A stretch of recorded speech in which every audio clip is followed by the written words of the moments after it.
बिस्मिल्लाहिर्रहमानिर्रहीम। अस्सलाम वालेकुम। कुकिंग विद डेकोर के साथ हम आपके साथ शेयर करने वाले हैं फलियां गोश्त, जो कि बहुत ही मज़े का और यमी बना है। और इसका कलर, इसका टेक्सचर और इसका फ्लेवर याद करेंगे जब बनाएंगे। इसको बनाने के लिए आपको मेरे साथ रहना पड़ेगा।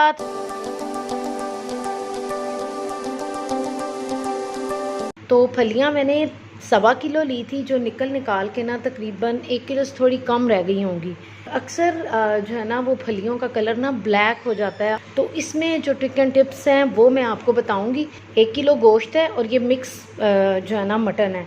तो आप फलियां अगर मौसम के हिसाब से ख़त्म भी होने वाली हों तो इनके बड़े लोग हमारी फैमिली में तो इतनी पसंद की जाती हैं कि इसके चंद पैकेट बनाकर फ्रीज़ कर लिए जाते हैं। और 3 मैंने प्याज ले लिए हैं, रफली मैंने कटिंग कर ली है इसकी। 3 टमाटर हैं जो मैंने स्लाइसिंग में काट लिए हैं, ज़रा जल्दी गल जाते हैं।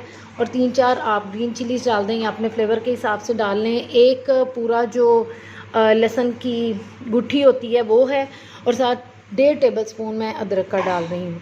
अब आ जाते हैं हमारे स्पाइस में। बहुत ज़्यादा मैं स्पाइस नहीं डाल रही, बस मेन स्पाइस डालूँगी। 1 टेबल स्पून नमक है, 1 टेबल स्पून सुरख मिर्च है, 1 टीस्पून जो है ना वो टर्मरिक पाउडर है, हल्दी पाउडर है।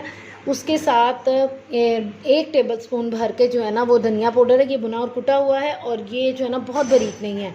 और इसके साथ 1 टीस्पून जो है ना वो गरम मसाला है। ये 6 टेबल स्पून भर के दही के हैं। ये सब्ज़ धनिया गार्निशिंग के लिए यूज़ होगा। इसके अंदर जो है ना वो ऑयल ज़्यादा पड़ता है, तकरीबन मैं 2 कप के करीब जो है ना वो ऑयल डाल दी। अब इसमें मटन डाल देते हैं। तो मटन जब हम पहले ऑयल में डालते हैं ना, तो ये इसकी जो हीट है ना वो एकदम इसके जो जूसेस है ना वो लॉक कर देती है। इसको हम जो है ना वो फ्राई करेंगे, थोड़ा सा ज़्यादा नहीं फ्राई करेंगे।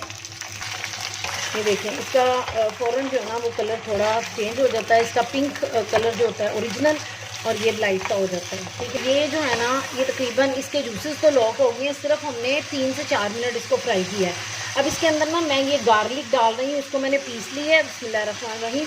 ये गार्लिक डाल देना है, और इसके साथ मैंने ये सूखा धनिया डाल देना है। ठीक है जी, डन हो गया। अब हमने इसमें बिस्मिल्लाहिर्रहमानिर्रहीम प्याज डाल देने हैं, और प्याज को इसमें अच्छे से नरम कर लेना है। ठीक है, इसको अच्छे से ना प्याज को नरम कर लेना है। ये मैंने ना पानी बॉईल करने रख दिया है, जो मैं आपको अभी बता रही थी ना कि फलियों का रंग काला क्यों हो जाता है, तो इस तरह से फलियों का रंग काला नहीं होगा।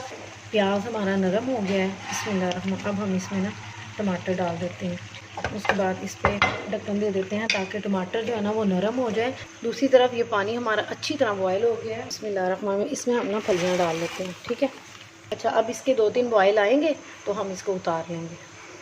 ठीक है, ये बॉयल हो गए। अब हम इसके पानी को रिलीज़ कर देते हैं। कलर देखें कितना खूबसूरत सा ग्रीन कलर आ गया। ठीक है, अच्छा, ये देखें नरम हमारा ऑलमोस्ट हो गया है। बिस्मिल्लाहिर्रहमानिर्रहीम। अदरक डालने के बाद इसको थोड़ा सा भूनना है। ये हमने तीनों चीज़ें बिस्मिल्लाहिर्रहमानिर्रहीम हमने डाल देंगे। और इसके अंदर ना हमने अभी गरम मसाला नहीं डालना, वो हम एंड पे डालेंगे ताकि खाना जो है ना वो काला काला ना हो जाए। अच्छा, इसकी अब हमने थोड़ी सी बुनाई करके ना तकरीबन 12 मिनट जो है ना वो मटन जो हम बनाते हैं ना वेट में, तो 12 मिनट लगते हैं। तो हम इसको तकरीबन ना 4-5 मिनट हम इसको लगाएंगे, तो उसके बाद हम इस पर फलियाँ डाल के फिर दोबारा वेट लगा देंगे।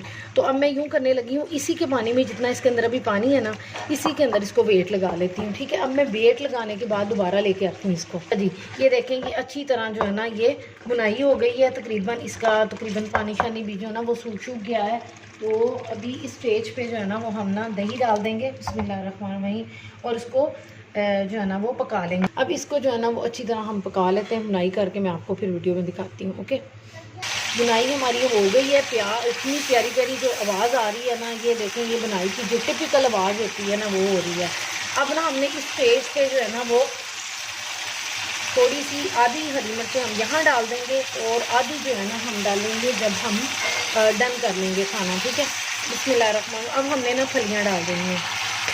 अब हमारा इस स्टेज पे ना तकरीबन आधा गोश्त डन हो गया। ठीक है, आधा गोश्त हमारा डन होना है। अब हमने इसको 2 मिनट तक यूँ पकाना है।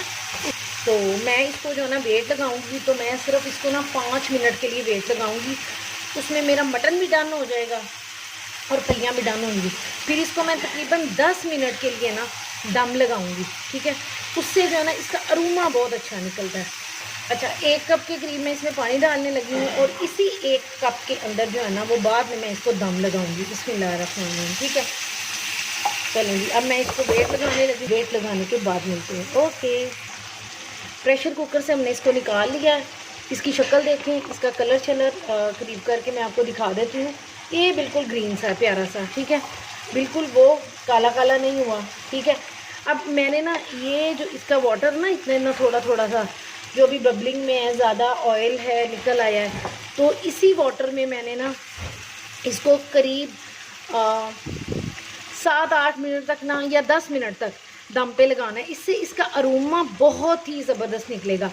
और जो फर्स्ट टाइम इस वीडियो को देख के बनाएंगी ना, याद करेंगी कि किसी ने आपको रेसिपी दी है बहुत कम इंग्रेडिएंट के साथ और बहुत ही मज़े, स्पेशली, ठीक है। अब आग में हल्की कर रही हूँ और उसके ऊपर जो है ना मैं ढक्कन दे रही हूँ। और अगर आपको लगे कि आपका पानी कम हो गया तो आप एक आध बूंद डाल सकते हैं, ठीक है। अब हमने इसको दम लगा देना। माशाल्लाह से दिस इज़ डन। इसका देखें ऑयल शॉयल सारा कुछ निकल आया है। अब हमने इसके अंदर जो है ना वो बिस्मिल्लाहिर्रहमानिर्रहीम गरम मसाला डाल देना है और इसको अच्छे से हिला देना है। वो सब्ज़ धनिया डाल देना है। सब्ज़ धनिया आप कम और ज़्यादा अपनी चॉइस से कर सकते हैं। जब हम इसको डिश आउट कर लेते हैं, बिस्मिल्लाहिर्रहमानिर्रहीम, हम थोड़ी सी गार्निशिंग कर लेते हैं ब्यूटीफुल उसकी लुक देने के लिए। तो इसके मैं थोड़ा सा अदरक डालूँगी। ज़रूर बनाइएगा, दुआ में याद रखिएगा। बहुत बहुत शुक्रिया।